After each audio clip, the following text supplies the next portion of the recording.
ঢকুৱাখানাৰ পৰা আহি গুৱাহাটীত যিসকলে স্থায়ীভাৱে বসতি কৰিছে তেওঁলোক আৰু তেওঁলোকৰ পৰিয়ালৰ সকলোকে লৈ গুৱাহাটীত আজি এই বিহুৰ অনুষ্ঠানটো ৰঙালী বিহু উদযাপনৰ অনুষ্ঠানটো অনুষ্ঠিত হৈছে।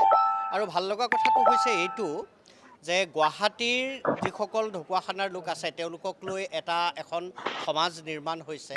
আৰু ঢকুৱাখানাত আমি যিখিনি শিকি আহিছোঁ, ঢকুৱাখানাৰ সমাজ সংস্কৃতি, তাৰ যিটো সাংস্কৃতিক পৰিমণ্ডল, এই গোটেই কথাখিনিয়ে আমাৰ নিচিনা যিসকল লোক গুৱাহাটীলৈ আহিছোঁ তেওঁলোকক সদায়ে অনুপ্ৰাণিত কৰি ৰাখিছে। গতিকে এই কথাখিনিয়ে যাতে আমাৰ উত্তৰ প্ৰজন্মৰ লোকসকলকো অনুপ্ৰাণিত কৰিব পাৰে আৰু গুৱাহাটীৰ শিপাৰ পৰা যাতে আমি আঁতৰি নাহোঁ তাক নিশ্চয়তা প্ৰদান কৰিবৰ কাৰণেই এই সমাজখন গঢ়ি উঠিছে আৰু এই সমাজখনে এই অনুষ্ঠানটো আয়োজন কৰিছে। আমাৰ কাৰ্যসূচী বুলি ক'লে আমাৰ প্ৰথম উদ্দেশ্য হ'ল আমাৰ সমাজখন গঠন হোৱা।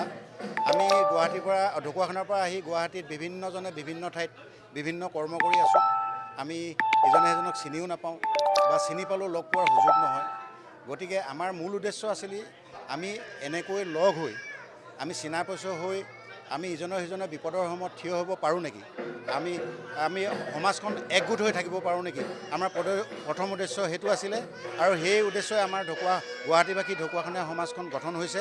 আৰু আমি আজি তৃতীয়বাৰৰ কাৰণে আমাৰ এই এনেধৰণে অনুষ্ঠান আয়োজন কৰিছোঁ।